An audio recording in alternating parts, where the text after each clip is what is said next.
so this woman arrested for DUI. She was going through the typical, booking detainment process.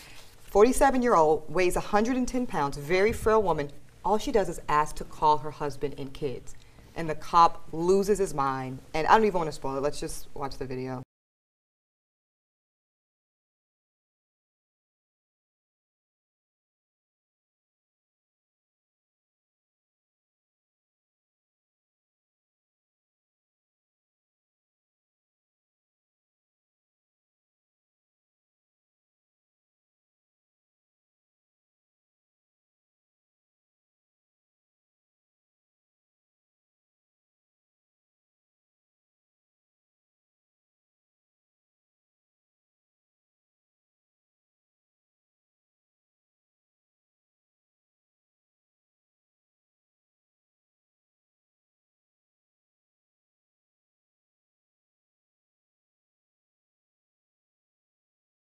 Reconstructive surgery, titanium plate in her cheek. I mean, the pictures of her eye looks just horrible afterwards. Horrible. That cop came in. But that cop went to jail, right? So again, oddly, she lives in Chicago, the woman, but this was in Skokie. Northern suburb. Right, where the Nazis marched. Jews. Right, bunch of Jews. But another cop did come in and at least stayed with her and tried to help her. I mean, look, but how bad has the country gotten? They were like, oh, thank God after one cop demolished her face and she was lying in a pool of blood, another cop was decent enough to help. Yeah. Look at the face. The video, you could see the video before.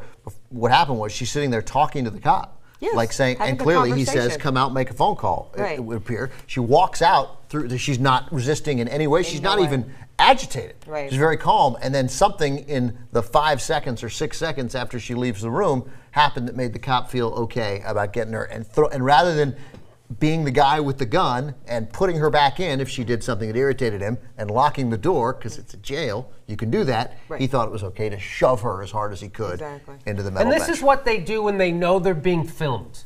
People forget that. This is what they do when they know they're being filmed. They were protesting Petraeus, being a teacher at the New York college. And so the kids are nonviolently protesting, and then the cops show up and create a riot and start beating the shit out of them. They get one guy, just kept punching him in his face. Right. And this is on the heels of Occupy Wall Street, when they used force to silence political speech in America.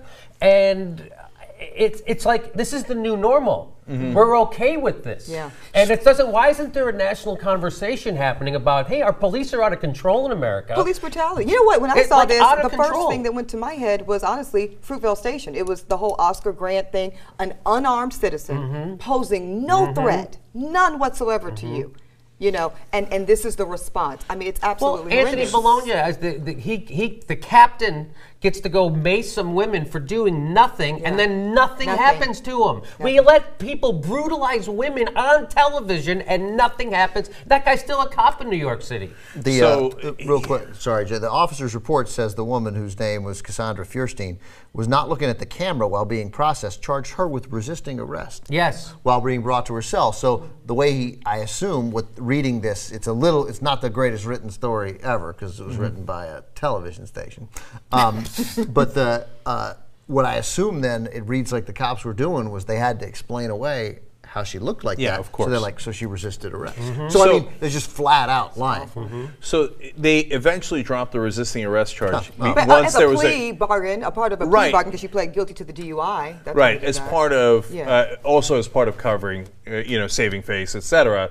Well, after we cratered your face in, like, okay, fine, we'll drop the resisting arrest, but that was our pretense for doing this to you. In the first place, of course, the cop's free to go. So now, a couple of things. Number one, she was arrested for DUI. What's interesting about that is that she was literally not driving under the influence. She, I guess, must have been at some point, but she had pulled over to the side of the road and she was sleeping, right?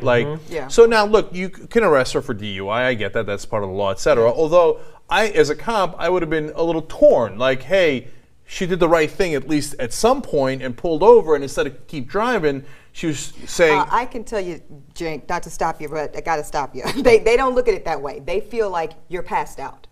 I talked to a million cops. I've defended a million DUIs. Their attitude on that is you are so intoxicated that you passed out in front of your steering wheel, and obviously presumed that you have driven to that point. That's their take. No, you don't pull over. If you pass out, you go, like veer into the road and crash into a tree. But whatever, it's okay. It's not a big deal, right? Okay, I understand that that's how they. You're saying it's not a big deal. It's okay that they arrested her. Yeah, it's okay that they arrested her, right? But just arresting someone doesn't give you the right to abuse them. Like you're not the person carrying out the sentence. You're a police officer whose job is to maintain the peace. And look, if she was drunk, you don't want her driving home, and you bring her in and you arrest her. I got it, right? Yeah. I got it.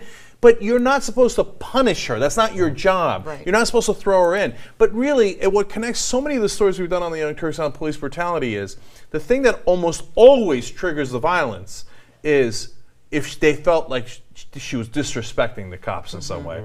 Like, hey, I'm trying to take your picture here, and you turned your face away. Well, so obviously, I'm going to smash that face against that thing. Even if he didn't intend to break her face and stuff like that, she's a 110-pound woman, you're a big guy, and you shove her in like that. Why? Because she dared to disrespect you for a second. But disrespecting a police officer is not a capital offense. No. But they think that it is the gravest offense. Yes.